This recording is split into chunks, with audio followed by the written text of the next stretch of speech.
8 साल आदरणीय मोदी जी के बतौर प्रधानमंत्री पूरे हुए और 8 साल का ये कार्यकाल बहुत बेहतरीन रहा भारत के लिए। और ऐसे में इस कार्यक्रम का आयोजन हिमाचल प्रदेश में और शिमला में किया जा रहा है, ऐतिहासिक रिज के मैदान से। पूरे देश भर से लोग इसमें जुड़ेंगे, सभी प्रदेशों के मुख्यमंत्री इसमें जुड़ेंगे, सभी जिला मुख्यालय में इसका वर्चुअल माध्यम से जो है इसका प्रसारण भी होगा। तो बड़ी घड़ी है हमारे लिए, महत्वपूर्ण है। हमारे हिमाचल प्रदेश छोटा प्रदेश होने के बावजूद भी इतना सम्मान हमको हासिल हुआ है आदरणीय प्रधानमंत्री नरेंद्र भाई मोदी जी के आशीर्वाद से, इस कार्यक्रम के आयोजन करने से।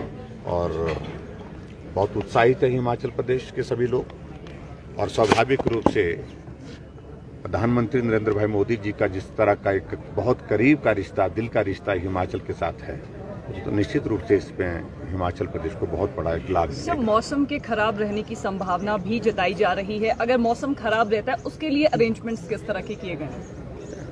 देखिए, कार्यक्रम तो हमने तय अभी तक यही किया है। अभी तक मौसम के बारे में यही कहा जा रहा है कि उस दौर का मौसम, उस वक्त का मौसम, उस दिन का मौसम जो है वो ठीक है, ऐसी बात नहीं है। लेकिन फिर भी उसके बावजूद इसके लिए ऑल्टरनेटिव अरेंजमेंट के लिए हम प्लान कर रहे हैं। अगर बिल्कुल मौसम खराब हो जाता है तो सारी चीज़ को लेकर के आज शाम तक रोड शो किस तरह से रहेगा? हमने अभी देखिए वो अभी पीएमओ से कंफर्म होना है, लेकिन इतना जरूर है कि हमने एक प्रस्ताव किया है उनके समक्ष कि जो हमारा सीटीओ है डीसी ऑफिस के सामने से होकर के यहाँ रानी झांसी पार्क के करीब तक, यहाँ तक प्रधानमंत्री जी को हमारे हिमाचल के लोग जो अलग अलग जगह से आएंगे उनका अभिवादन करें। हम जानते हैं कि सुरक्षा की दृष्टि से कई तरह की पेचीदगियां इसमें हैं, लेकिन उसके बावजूद हमारे लोगों का मानना है कि प्रधानमंत्री जी आ रहे हैं तो कम से कम उनका दर्शन करने के लिए, उनका अभिनंदन करने के लिए हम सड़क के किनारे खड़े होकर के उनका स्वागत करें। सर, एक तर्क विपक्ष की तरफ से ये भी आ रहा है कि प्रधानमंत्री का 8 साल का जो कार्यक्रम है वो शिमला में इसलिए हो रहा है क्योंकि भाजपा को सबसे ज्यादा डर हिमाचल को हारने का है। आप क्या कहें? देखिए, कांग्रेस वालों ने बोलना ही है कुछ न कुछ, और उनके बोलने के मुताबिक जो है न प्रदेश चलेगा न देश चलेगा। मैं बड़ा साफ कह रहा हूं कि हिमाचल प्रदेश में भारतीय जनता पार्टी की सरकार है और वो इस बात को लेकर के बैठे हुए हैं कि हमारी बारी है।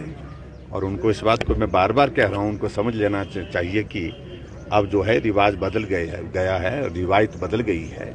अब वो बारी का इंतजार करेंगे तो वो बारी बहुत लंबे समय के बाद, कहीं 50 साल भी लग सकते हैं उसके लिए।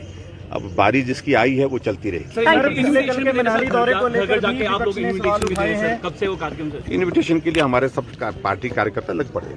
सर, पिछले कल के मनाली दौरे को लेकर विपक्ष ने बड़े प्रश्न आपके ऊपर खड़े किए। उन्होंने कहा है कि प्राइवेट अस्पताल के लिए सरकारी जमीन ली गई है, आप क्या कहेंगे? ऐसा है कि सेवा का कार्य कोई आकर के आगे करना चाहता है, और हिमाचल जैसे प्रदेश में सुपर स्पेशलिटी की सुविधा स्वास्थ्य के क्षेत्र में अगर देने के लिए कोई चैरिटेबल हॉस्पिटल खोलना चाह रहा है तो उनका अभिनंदन है, स्वागत है।